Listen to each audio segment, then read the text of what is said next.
गुरुर्ब्रह्मा गुरुर्विष्णु गुरुर्देवो महेश्वरः गुरुः साक्षात् परब्रह्म तस्मै श्रीगुरवे नमः। वसुदेवसुतं देवं कंसचाणूरमर्दनं देवकी परमानन्दं कृष्णं वन्दे जगद्गुरुं। हरि ओं तत्सत्। हरि ओम तत्सत। हरि ओम तत्सत। सद्गुरुनाथ भगवान की जय। चैतन्य आश्रम, आळंदी देवाची, पुणे, महाराष्ट्र, भारत। संस्थापक ब्रह्मीभूत सद्गुरु श्री अनाप महाराज। इनकी असीम कृपा से श्रीमद् भगवत गीता का एक विशेष अभ्यास हम लोग कर रहे हैं। आज पहले अध्याय का 27 क्रमांक का श्लोक हम लोग देखेंगे। श्वशुरान् सुहृदश्चैव सेनयोरुभयोरपि तान् समीक्ष्य स कौन्तेयः सर्वान् बन्धून् अवस्थितान्। इस श्लोक की अवतरणिका। इन इकट्ठे हुए कुरुवंशियों को देखो, ऐसे भगवान श्री कृष्ण के कहने पर अर्जुन सभी को ठीक से देखता है। पदच्छेद और शब्दार्थ।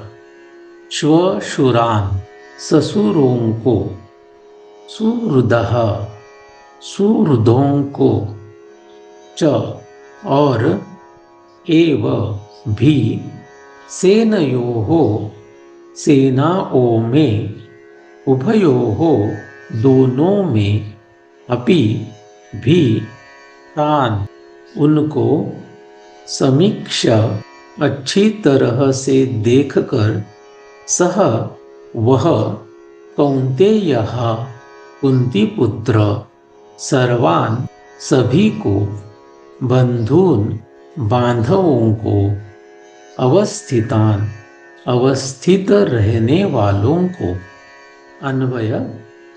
उभयोः अपि सेनयोः श्वशुरान् सुहृदः च एव सर्वान् बन्धून् अवस्थितान् तान् समीक्षः सः कौन्तेयः। विसर्ग संधि के नियम अगर हम लोग देखेंगे तो उभयोः इस शब्द के बाद अपि आने के कारण विसर्ग का र हुआ है। सेनयोः इसके बाद श आने के कारण विसर्ग का हम लोग विकल्प से श हलंत कर सकते हैं। सुहृदः इस शब्द के बाद च आने के कारण विसर्ग को स का आदेश होकर फिर उसका श हलंत होगा।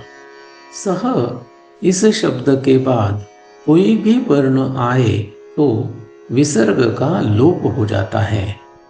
कौन्तेयः इस शब्द के बाद अवसान आने के कारण विसर्ग वैसे ही यहाँ पर रहेगा। अन्वयार्थ।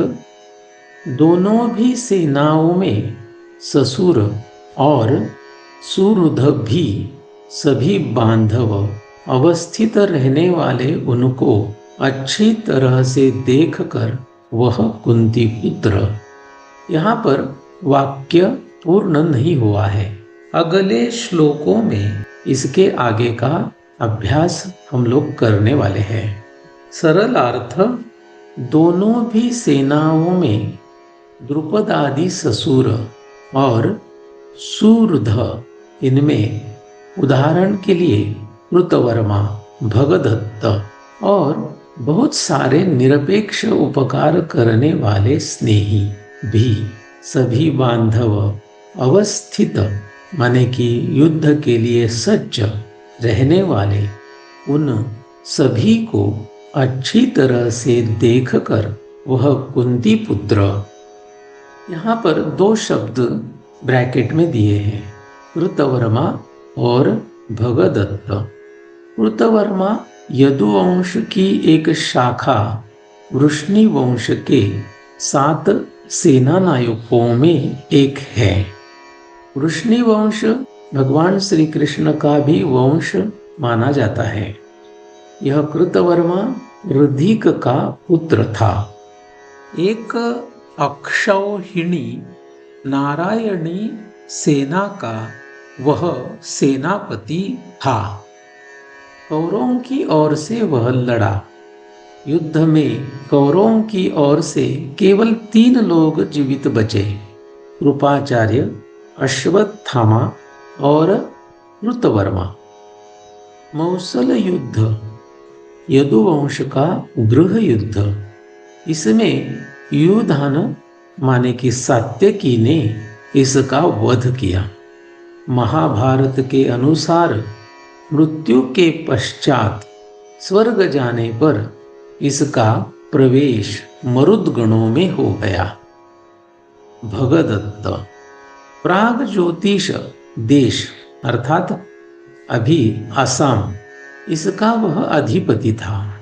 नरकासुर का वह पुत्र था। इंद्र का मित्र, अर्जुन का बहुत बड़ा प्रशंसक, लेकिन कृष्ण का कट्टर प्रतिद्वंद्वी था। विशालकाय हाथी, शक्ति अस्त्र और वैष्णव अस्त्र जैसे दिव्यास्त्र के साथ कौरवों के बाजू से उसने युद्ध किया। इस श्लोक के ऊपर भगवान श्री ज्ञानदेव महाराज जी ने 3 ओवियां लिखी हैं। सुहृद, ससुर और भी बहुत सारे साथी, रिश्तेदार, नौजवान, पोते, धनुर्धर माने कि अर्जुन ने वहां देखे।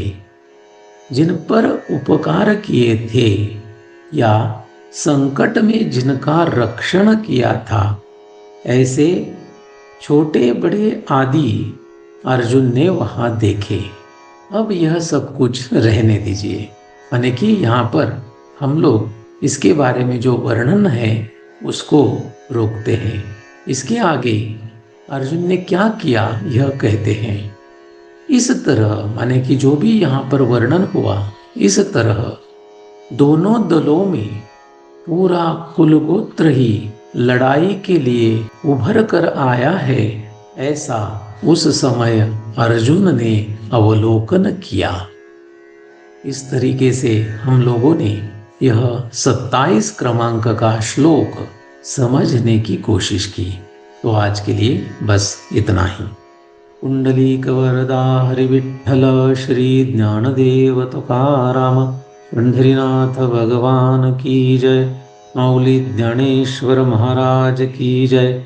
जगद्गुरु तुकाराम महाराज की जय। सद्गुरुनाथ भगवान की जय।